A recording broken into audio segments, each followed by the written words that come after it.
Greetings! Today on my Focus RS, I am installing the Autobeam Performance LED D3S dipped beam units.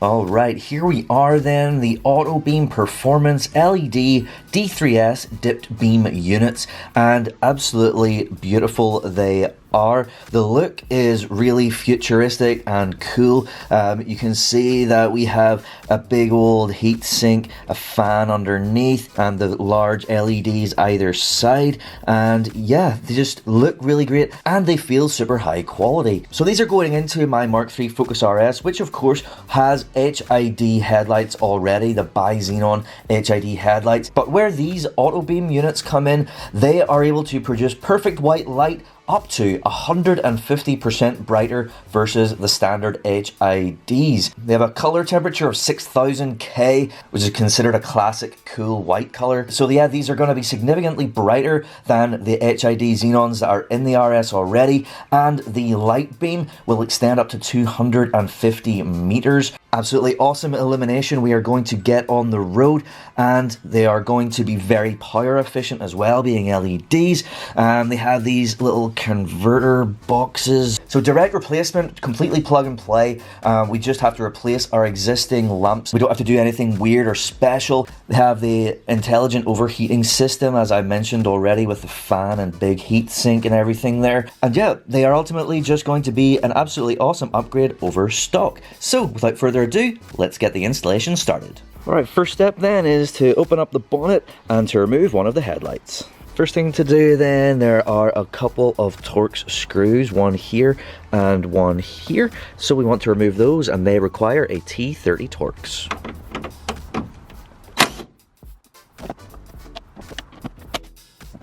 Alright, next we want to get a good grip on the headlight, and then we're going to pull it upwards and outwards kind of at the same time, and it should release. Now we want to disconnect the electrical harness.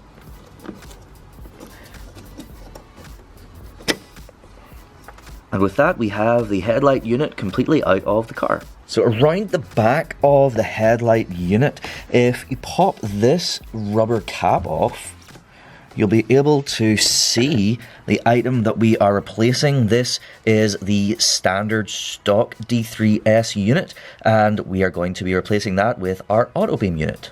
So in here, what we want to do is we want to twist the collar. So my finger's kind of on it here. It's pretty hard to see, obviously, but it's sort of got a ridged edge. Hopefully you can sort of just see that just to the side of my finger. So the collar is kind of what is holding the bulb in, and of course this is the bulb. Now we need to twist the collar. We don't want to be twisting the bulb because it'll break. We want to twist the collar, and that should release the bulb. It's obviously a tight space, so you just have to get your hand in here and feel the ridges at the side of the collar. So get a decent grip of that, and then so give it a turn anti-clockwise.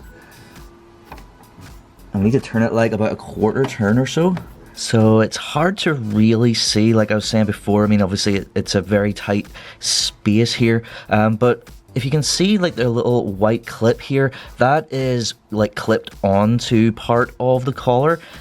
So hopefully that sort of gives an idea as to how much it has been rotated anti-clockwise. If you pop this little white clip off the little prong that it is connected to on the collar, we should be pretty free moving with regards to the collar now. So if we get everything sort of straightened out, should just come out. Now that we have this out, you can see a bit better the collar, how it is like sort of connected to the bulb and like rotates around, and then in there you can see the little metal teeth that this like goes into and then sort of rotates to lock into place. So now what we need to do is we just need to swap out our bulb, getting it connected and getting the collar onto it. So on the bottom of the collar you can see there are two little screws. So to get those off, they require a T15 Torx.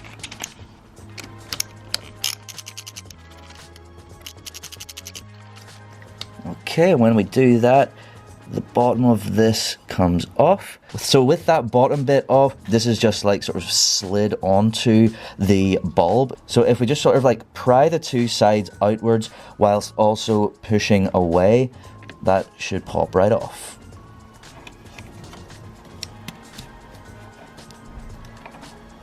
There we go. Okay, so now we just need to disconnect the old bulb. So if we just grab this bottom bit here, give it a little bit of a pull, it comes off. It's going to be difficult to see, but while I'm holding this, you can see where it came out. There is a pin on its own at the top, and then there's a gap and then two pins, and that lines up exactly with what we have in our little converter box.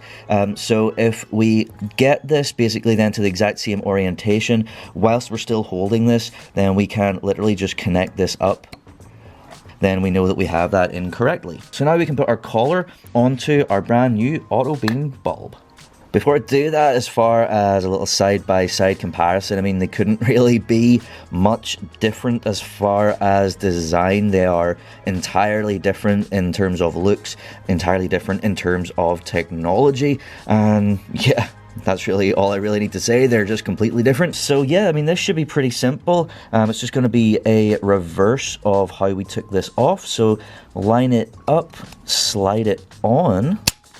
Nice snap. Okay, so when we have the main part of the collar on here, you can see that it's freely rotating. What we want to do is we want to get the bottom of that down at the bottom of the bulb, where basically the cable is coming out the bottom. And this is quite important because this part of our new bulb is quite wide. And if you have the collar on the other way around like that, say for example, that means that whenever we go in, it'll be going in sideways, and going in with this will not fit into our housing.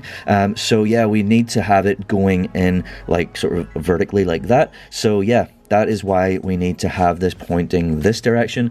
So once we have that, we can get our lower part here and insert it in the bottom. Line everything up nice.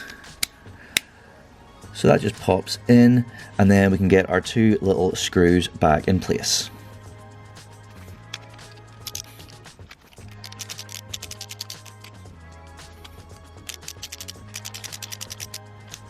Not too tight. We are, of course, screwing into plastic. So once it feels tight, that is it. So yeah, now we should have this sort of range of movement. It should be at the bottom like that.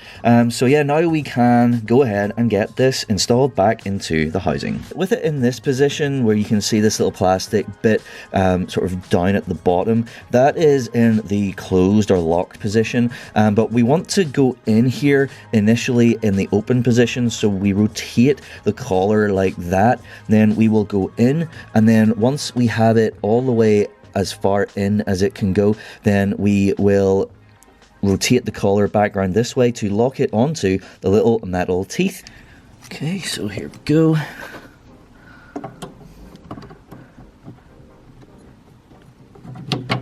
Oh, and it will drop in there. So then we can rotate, which is obviously kind of awkward.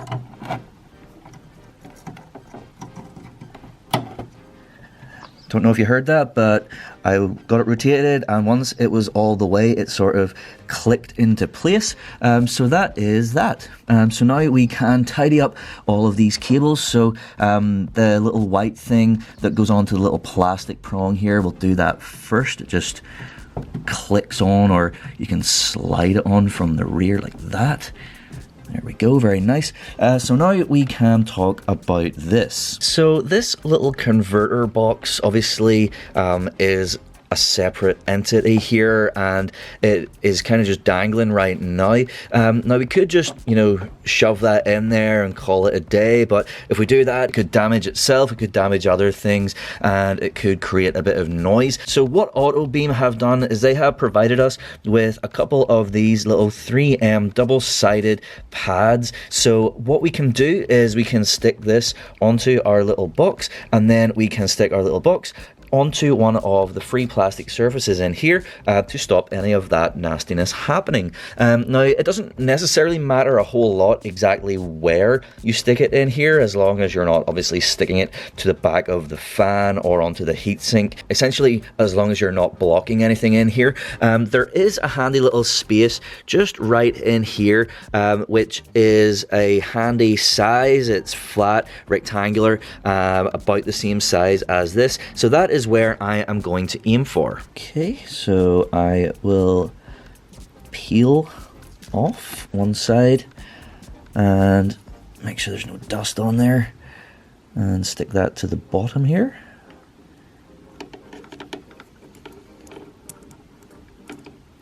Okay, and then I will peel off the other side,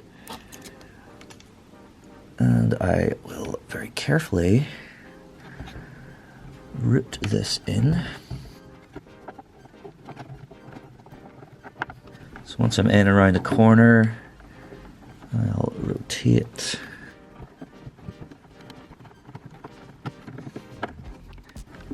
Okay, so once I'm in where I want to be, I will push down, and I'll hold it here for about 20 seconds at least, just to give it a good chance to bond. Alright, there we go. So, don't know how easy it is for you to see that, but you can see we're nicely in there. It is stuck down, it's not going to be bashing around in there. So then we just sort of tuck this cable in a bit here, and there we go. So, nice and neat, we're all the way installed. So now we can just get our little rubber backing on, and then we'll be ready to go back and install our headlight unit into the car. Reinstallation then is just going to be the exact opposite of taking it out. So we'll start off with our electrical connection. Then we will lower in the light unit, kind of going in and down at the same time until it goes into position. And we know that we are good when our two holes for the torque screws up here and down here line up nicely. And speaking of the torque screws, we can go ahead and get those back in place now.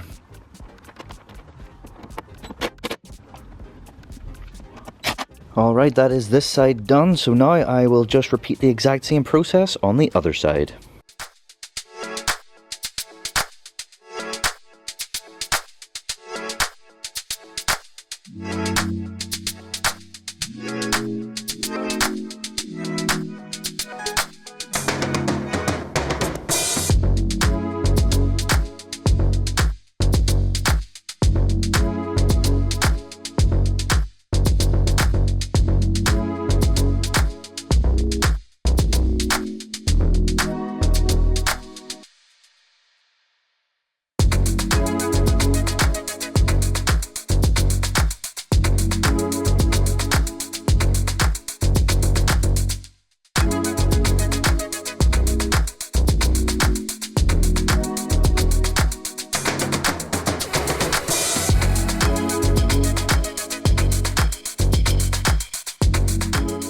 There we are then, nice, quick and simple. So we are now ready to test them out. Obviously it's like, you know, still pretty bright out right now, but you can see they are currently off.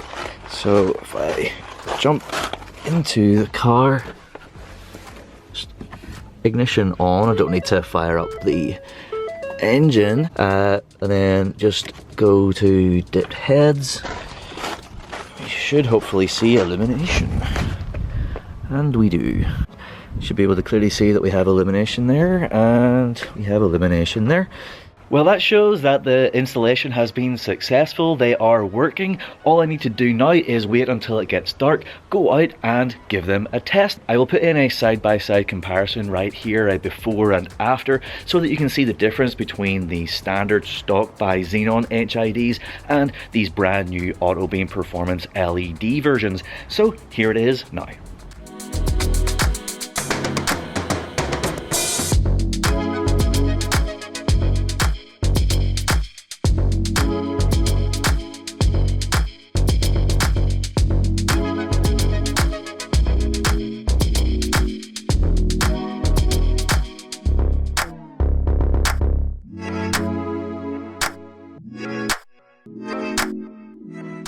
There we are then, it is the next day. I was out last night testing out the Autobeam Performance D3S dipped beam upgrade, and I must say I am very impressed. They work flawlessly, they come on very quickly as advertised. Very nice, clean, clear light, nice and bright. The color is a nice white color, noticeably cleaner and whiter than the stock HIDs, which I personally really like. And given that it's such a quick and easy direct swap upgrade, I am loving it. I am very happy with it, and I hope you like it too. If you want to grab yourself a set, I will put a link to them in the description box below, and I hope you enjoyed this video. Thank you so much for watching. Please do like, share and subscribe for more content to come very soon. Thank you once again. Goodbye.